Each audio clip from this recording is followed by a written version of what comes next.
Good afternoon, everyone, and welcome to today's webinar, National Damage Prevention Update from the Common Ground Alliance. Before we get started, I'd like to go over a few items so you know how to participate in today's event. We've taken a screenshot of an example of the attendee interface. You should see something that looks like this on your own computer desktop in the upper right corner.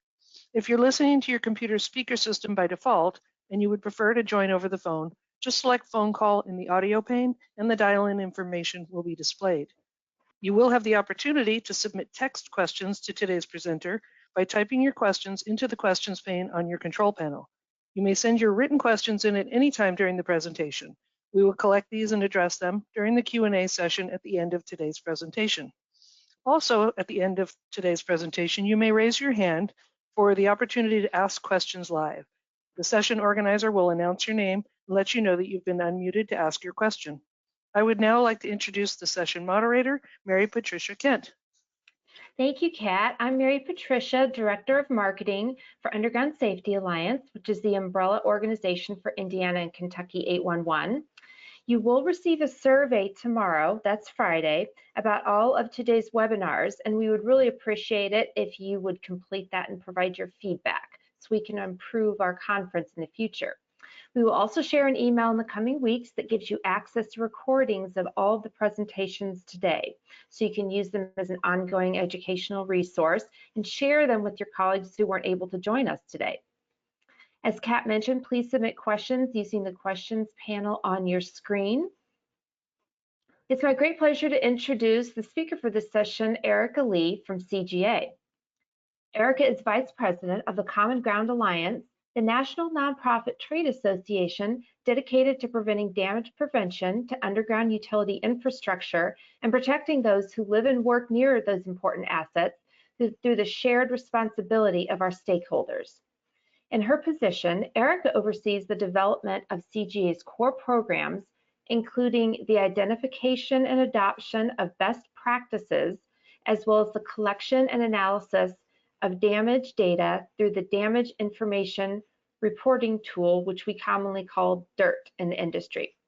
She has extensive experience facilitating stakeholder collaboration across industries to build consensus and addressing some of the most pressing damage prevention challenges. She received a Bachelor of Business Administration from the University of Michigan School of Business Administration. Without further ado, please join me in welcoming Erica. Thank you so much, Mary, for this introduction. I feel like you really covered a mouthful there, so now I can dive into some of the good stuff. As Mary Patricia said, I'm going to provide a damage prevention update. I'm going to start with an overview from a national perspective, and I'm going to include a little bit of data and analysis from Indiana and Kentucky. I want to start with a few data points, though, that I think really sum up why all of us are here, why we're on a call talking about damage prevention. And I want to emphasize the need for us to continue to work together in our different industries toward the shared mission that we have of safety and reducing damage. So as Mary Patricia indicated, one of the things that I work on at CGA is that I work on a lot of data analysis, why are damages occurring, and how can we as an industry work toward solving some of the challenges that we have in our way. We just issued our 2019 DIRT report.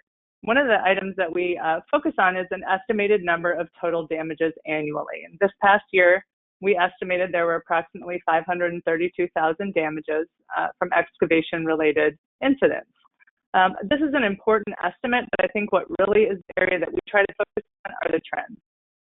And if you look at the information here in the arrow, it tells you that estimated U.S. damages are trending upward for a 5th consecutive year, despite construction spending remaining flat. That's really where we want to collectively as an industry for many, many years. We've done a lot of great things with damage prevention, but we want to start that trend moving in the correct direction. We want to get that going down, and we feel, that there are some things that we can be doing as a collective damage prevention industry to move things in the right direction. One of the things I'm seeing that might be having some audio issues, so just let me know, guys, if you want me to switch audio over to a different format. One other area that we focused on this past year is we looked at the societal estimate of damages, the societal cost of damages to buried utilities in the U.S. for 2019. We estimated that at $30 billion.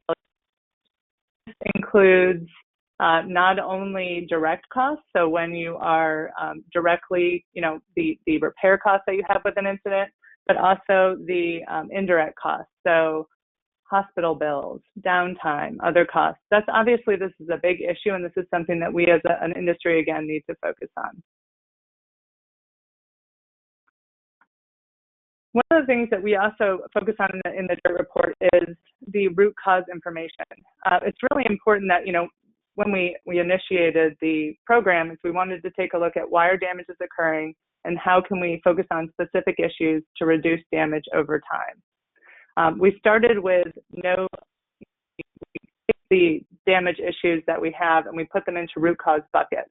So we can take a look at the entire damage prevention process and see where our issues are.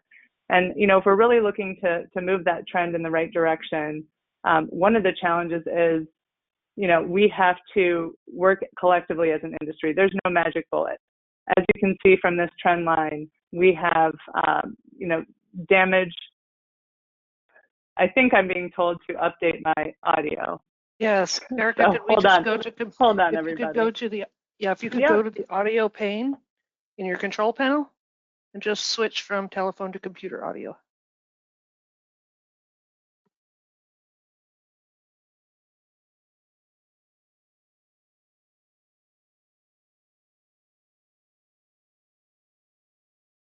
Thumbs up.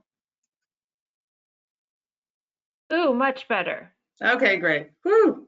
Well, let's start Lovely. over. That's great. There's nothing worse than listening to a presentation that you can't hear. So hopefully this works better for everybody. So starting back on this slide, I just want to emphasize, we take a look at root cause information specific. I think there are some 26 root causes in the DIRT report. And then we put those into buckets. And the big takeaway from this slide, again, is there's no magic bullet. We have to look at the entire process. And that's something that we're really committed to at the Common Ground Alliance, shared responsibility in the entire damage prevention process. So two things we're going to touch on today, I kind of have already started talking about, but I'm going to give you, for those of you who aren't familiar with the Common Ground Alliance, I'm going to talk about a little bit about our organization. I'm going to talk about data and what information that we've learned, in the past year. I'm going to provide a little bit of additional background on Indiana and Kentucky and some awareness statistics that we have, and the future of damage prevention. So to give a little bit of background on the Common Ground Alliance, we were initiated from a study at the Department of Transportation way back in 1998. We were organized because so many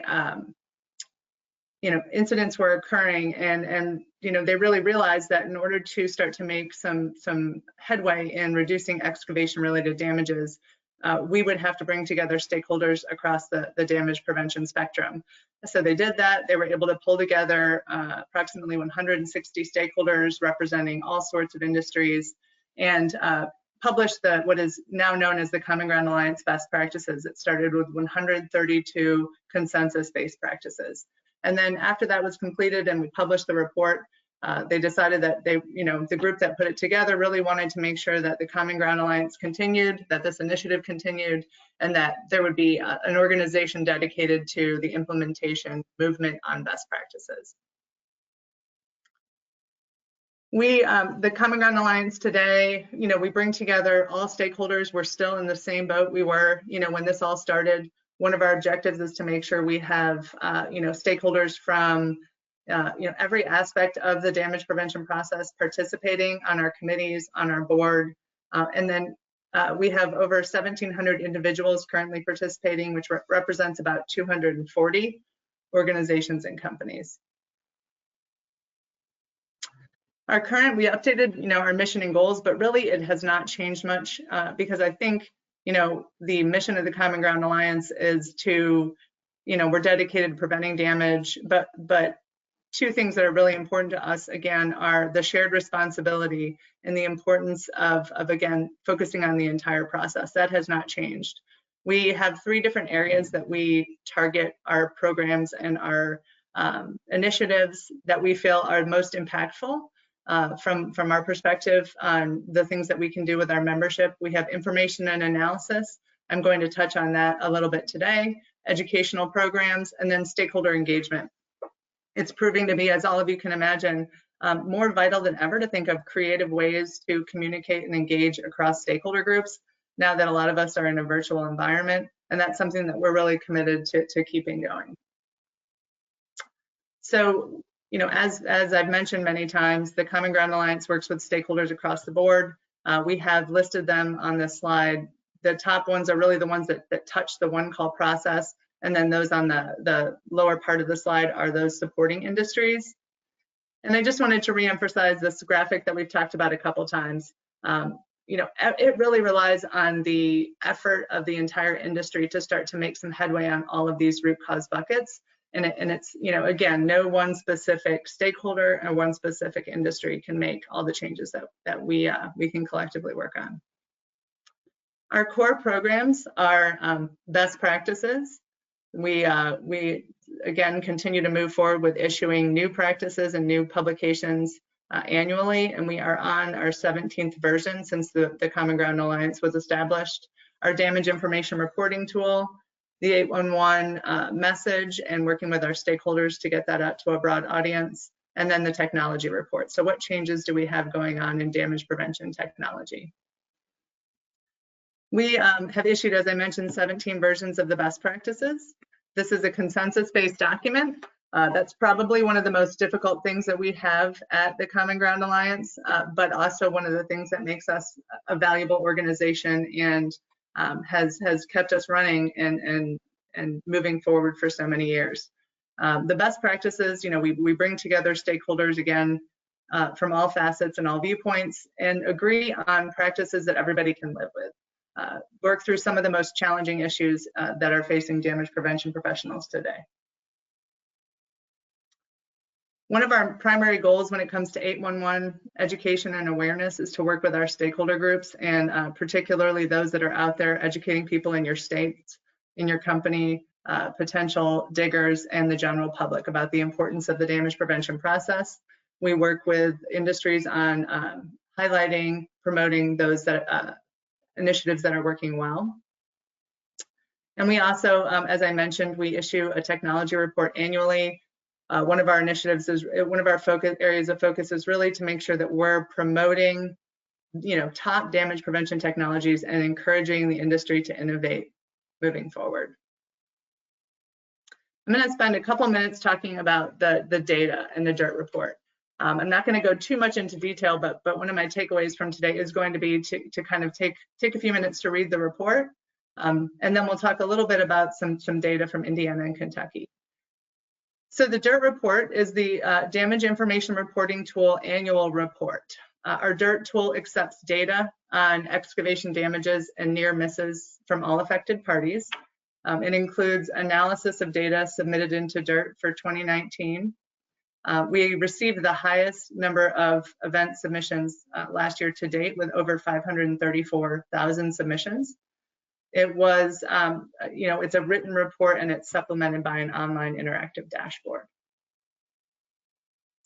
As I mentioned, you know, right at the start, one of the main areas that we're focusing on, as you know, at the Common Ground Alliance on our committees, and we have a data reporting and evaluation committee made up again of stakeholders from all different stakeholder groups that work through this analysis, that focus on collecting as much data as we possibly can, that kind of govern the rules about you know, the information that we report back out to the industry and assist with recommendations. One of our goals is, you know, to make sure that we're continuing to put this information out in a way that is usable for the industry and highlight some of the key takeaways. So as I noted before, there's been an increased, you know, total estimate of damages year over year. We are estimating 532,000 for 2019. And I think the big, you know, the big message that we see is, you know, we're seeing the trend moving in the upward direction. So when we're talking specifically, I had mentioned and showed you that graphic with, you know, root cause items in different buckets moving through the one call process and the damage prevention process. I mentioned we have approximately 26 root cause items. So when you're submitting incident data into the DIRT report, you have an option of identifying the root cause, and they're listed here. This is in order from the most selected all the way through to the least selected root cause. No notification made to the one call center is its own category. You have there is a ticket or there is no ticket. Somebody has called or they have not called.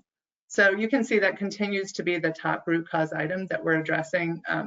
We also have, if you can see the color coding area, the blue is excavation practices, yellow invalid use of request. And that would be anything from, the excavator dug before a valid start time or dug outside the described area on the ticket. And that's something new that we started reporting out on and kind of grouping them in that way about 2018. What I want to focus on now, there are so many areas that we could dive into. I'm not going to go into great detail on the root cause. I want to talk a little bit about the no notification made to the one call center. That's something that we continue as an industry to try to tackle. One area that we focus, we do a survey every other year because in addition to collecting information from our stakeholders and working on the best ways to communicate the importance of calling before you dig, communicate the importance of using 811 to our industry, is also kind of assessing how are we doing. So we have consistently for over 10 years now conducted an awareness survey at a national level, and then we also work with states that want to participate, and we collect information on a state level. Through this study, we're looking at general awareness of call before you dig, aided and unaided, I'll get into that a little bit, awareness of advertising, prior use, future intention to use, and a variety of other things that we continue to kind of collect from the general public. So this is a general public awareness survey, and I'm going to walk through a couple of the key highlights from what we think are really exciting takeaways from Indiana and Kentucky.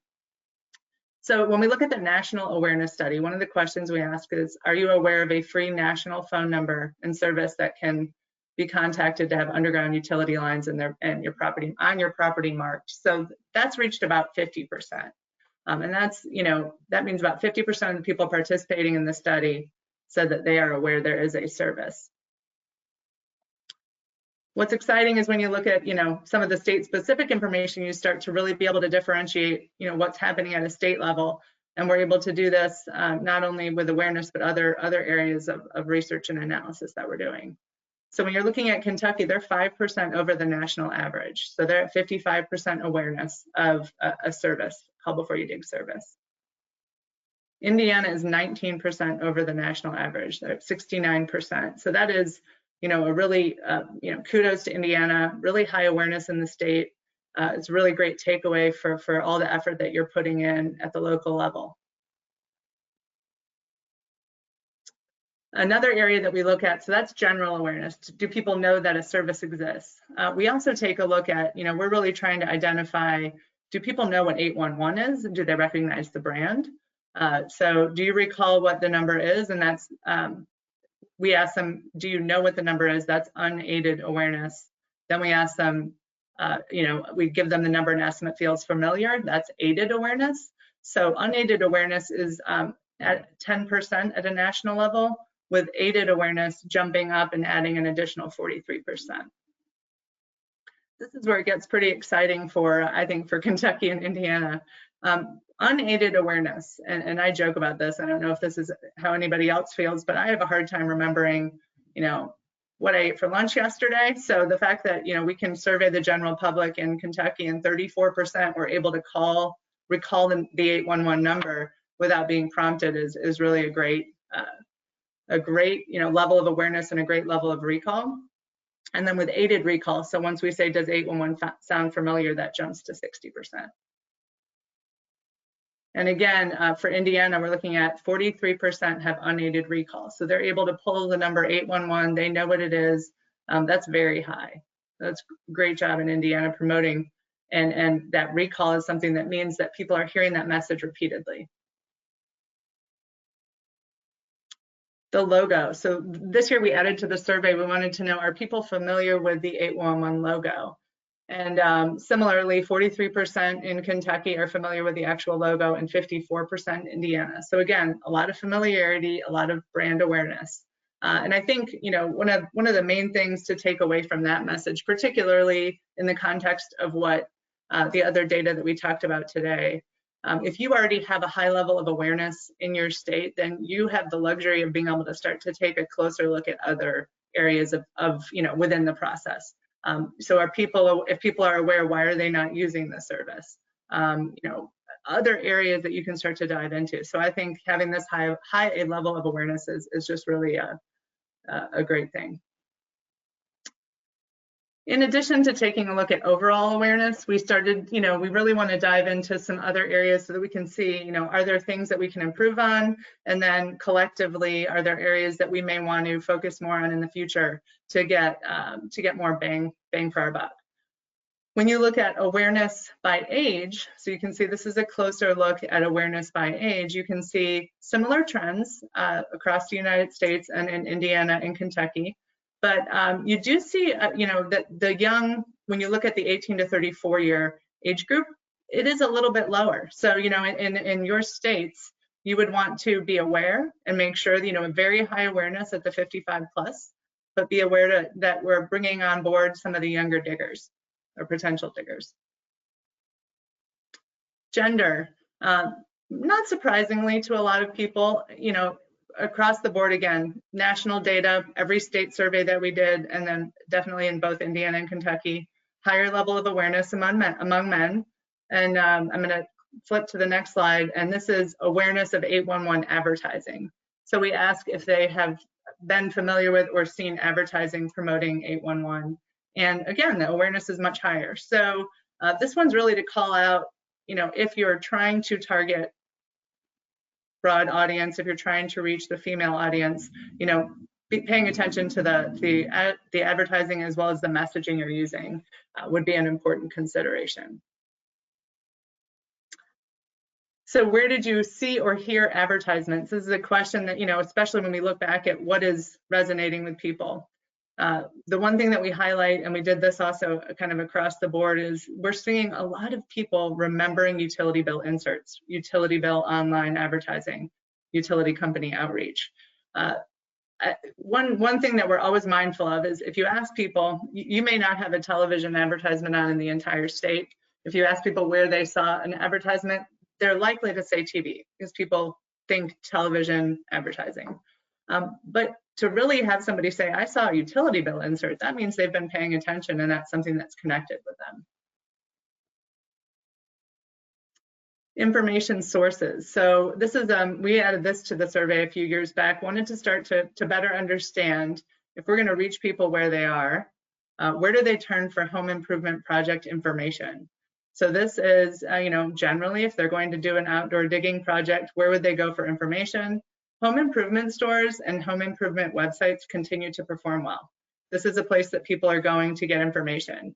We have circled here YouTube. It keeps climbing the ladder in this survey, and I think it will only continue to do so. If I could see all your faces, I'm sure I would see some of you nodding your heads now.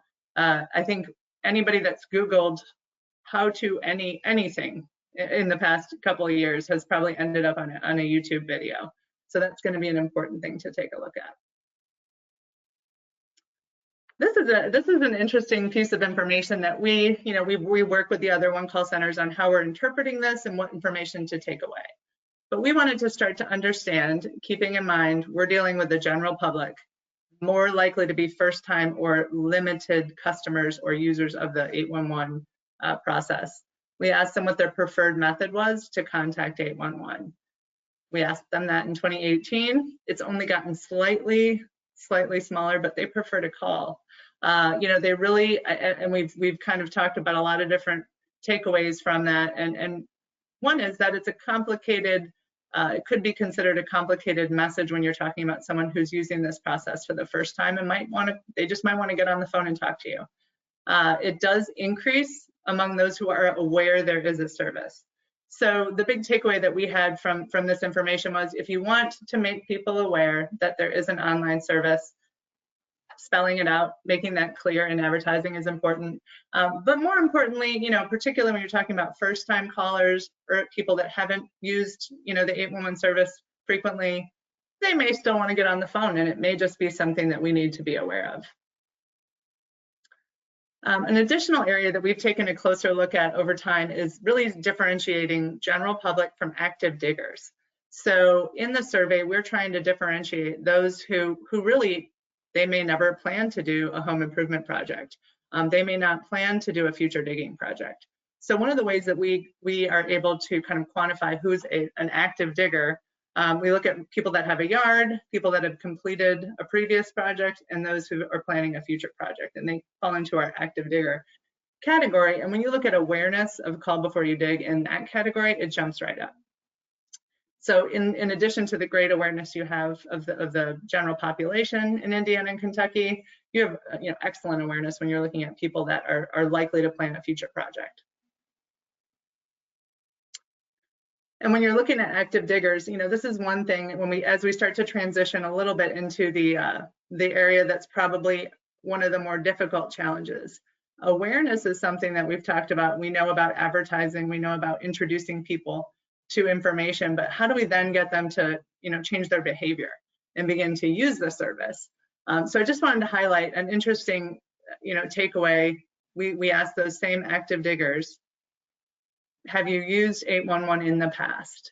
And if you look at somebody, so they're aware and they've completed a previous project. So if you're looking in this purple bar area here, there 43% have used 811 in the past who have completed a previous project, but 70% of those people said they're aware. Ideally, you'd want all of the people who are aware they're supposed to call if they're conducting a digging project. So you can see that there's a gap. There's still a gap, and I know those of you who work who do this all the time, you see that there's a gap. There are choices being made, and so some of the survey we try to kind of get a better look at what are these choices being made. The reason for not calling 811 a call before you dig. So which are the following reasons did you not request to have your underground lines marked?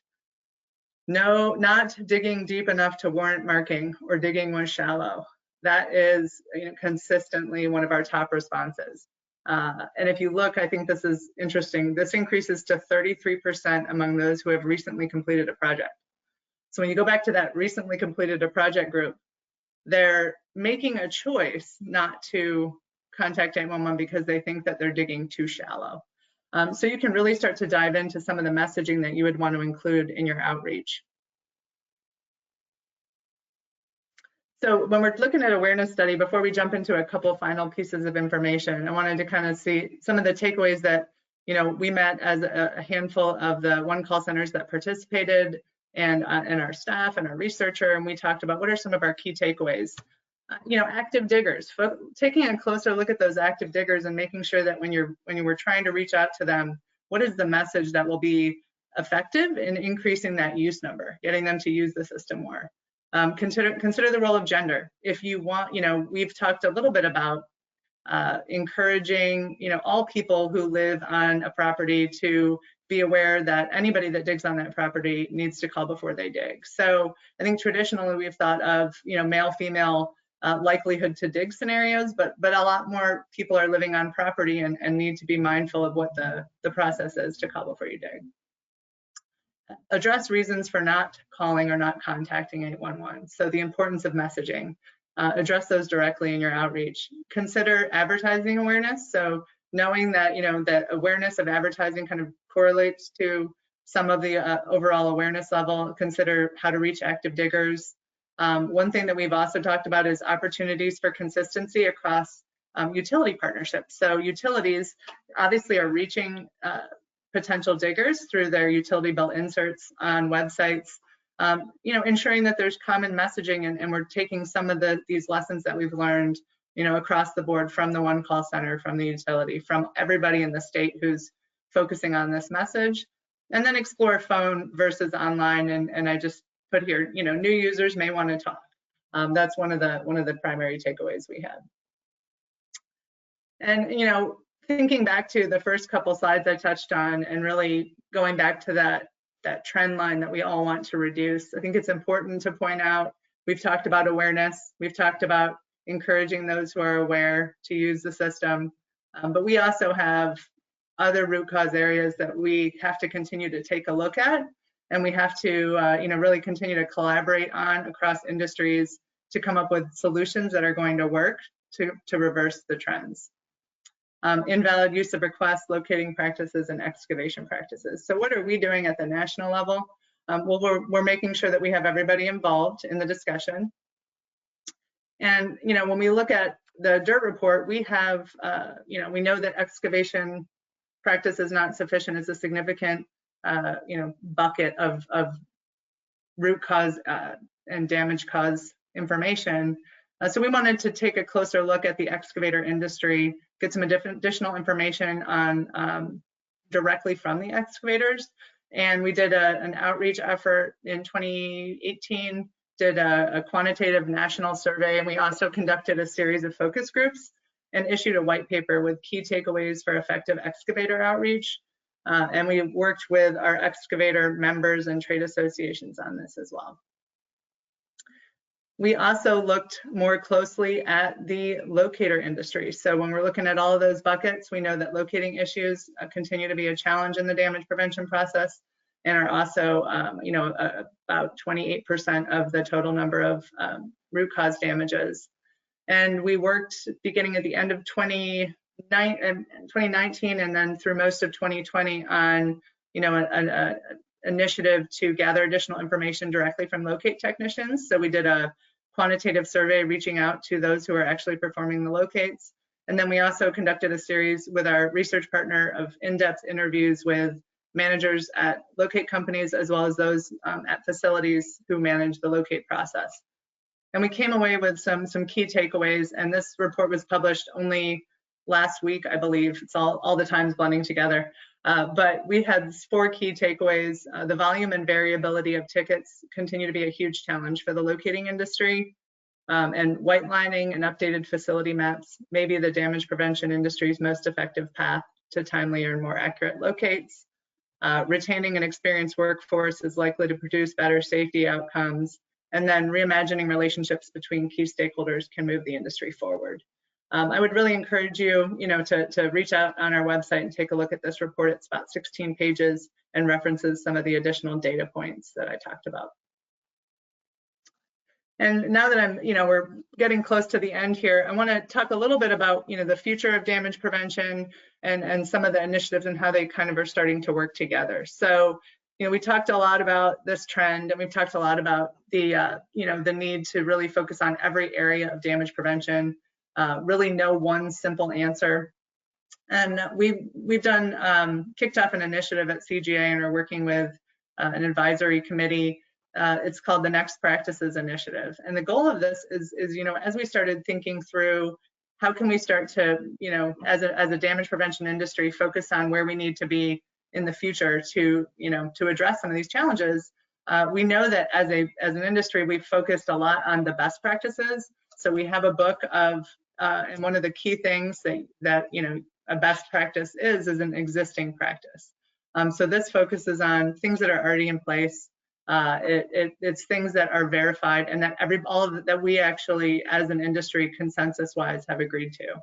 So how do we then, if we're so used to talking about what's already working well, how do we start to think about what could work well in the future? Kicked off the Next Practices Initiative, and the goals of this initiative are to encourage innovation and new practices to address some of these critical damage prevention challenges. Document and share case studies and supporting data that supports new and effective practices. And then think of how we can incentivize damage prevention stakeholders to develop and support innovative solutions. We're excited about kind of moving, we gathered input as a group from the damage prevention industry, have looked at a lot of different data points, and we'll be moving this initiative forward and looking forward to how this is going to, change the conversation. So I put together a couple things to close out, some recommended actions for today. I would share the DIRT report. We did the DIRT report has a lot of information in it, but we worked really hard this year to get it so that there's key pieces of information at the front and some really clear recommendations. We also have an interactive DIRT dashboard. This is where I've highlighted here. You can actually take a look just at, Indiana data, just at Kentucky data. You can see the information we have in there, what the root cause information is, what equipment is most used for the incidents occurring in your state. And that's, if you go to commongroundalliance.com/DIRT, you'll see access to all this information. I would read the white papers, send us your questions. Become a member if you're not already a member. It's the greatest way to interact with all of the different stakeholders who are focused on damage prevention and focused on making a difference. And I would attend a CGA event or meeting. If you haven't had a chance to be at one of our meetings in person, the next opportunity that we're going to have virtually to meet is November 16th, 17th, 18th, 19th. And we're doing our virtual committee meeting. So I would encourage you to participate if you're a member or interested in becoming a member. Communications and engagement, we have a variety of ways that we're reaching out to our members. We have an interactive platform, Engage, where you can interact with all those throughout the country who do the same things that you're doing, or gather information from those who are also focused on damage prevention. We have, as I mentioned, we have a locator white paper member webinar. So for those who are members, we have upcoming fall meetings, and we have a conference that's planned for 2021. And that will be really the key location that we bring together stakeholders one time annually, where we get everybody in person with a clear objective of having some of these difficult conversations, hearing about some of the biggest advancements in damage prevention technology, and talking about some of the practices that are going to carry us into the future. commongroundalliance.com is the best place to go for any information on what I've talked about today. Right on our homepage, you can see places to download the 2 reports that I referred to. And if you have any questions about becoming a member, I've put some email address information up there, as well as my card. And with that, I will pause and I think turn it back to Mary Patricia for Q&A. Wonderful, Erica. Thank you for all of that. And let's see. Okay, well, everybody, if you have a question, please feel free to raise your hand, and you can answer your question the old-fashioned way with your voice, which is almost like seeing you in person, but not really. But you're also welcome to type a question in the question section. So we do have a couple of questions. They're both from Megan Morris. She asks, the first question is, how can an excavator submit information into the DIRT? What a great question. So, it's a voluntary tool, so anybody can sign up to directly submit information into the tool. They would sign up for an account at cga-dirt.com and become a verified, once you go through the registration process, we verify your account, and then you can get started submitting data. We also have, we're kicking off a program to integrate with other software options, so look for that news. I think that'll be something that will help out the excavator community. So if you're already collecting your information in a different software program, there's a possibility that that would be integrated directly into DIRT in the future. And yeah, give us an email, give us a call if you have any questions on that, or email dirt@commongroundalliance.com. Wonderful. And she also had a follow-up question, which I think is really interesting. She says, why do you all, so you as Erica or you as CGA, think that the damage trend is going in the wrong direction? So something that we talk about, and it's interesting you say that, because I think that is the question. But if you look at the effort of the industry over 20 years, and since Common Ground Alliance was initiated, that was when everybody really started coming together and tackling some of, at the time, what were some of our biggest challenges. I mean, getting 160 practices into a book was a big feat. Getting everybody to agree on those was a big pat on the back. And then kicking off the 811 number, before that, everybody had to call different numbers. We've done a lot of things, but we're at a point where if you take a look at, and we did this in the DIRT report this year, if you take a look at some of the key root cause items and where people are seeing the most damages, they're challenging problems. Some of them are things that were listed in the original Common Ground study as challenges that were difficult to solve then. They still are. And they are still areas where if you, we even call out that if you look in our best practices, there's some of the least specific best practices are in the areas where, it's just difficult, they are challenging problems. And I think that's one of the reasons that we're really encouraging the industry and through this Next Practices initiative to start to think, a little outside the box. Wonderful. Okay, and the last question here is CGA national or is membership done by state? So we are a national organization, and we have a national membership, that you can join as a corporate member, and there's additional information on our website on our membership level. We do have regional partner groups in states, and that's it's not an official part of the Common Ground Alliance, but they work to move forward with best practices and other damage prevention initiatives at the local level. Wonderful. Okay, so I think that's all. No one else has any questions, so I'm just going to wrap it up. Thank you so much, Erica, for your expertise on this topic. We appreciated you bringing some of the national news of what's going on in our industry to our local group here in Indiana and Kentucky, and you just did a fantastic job presenting it, so thank you.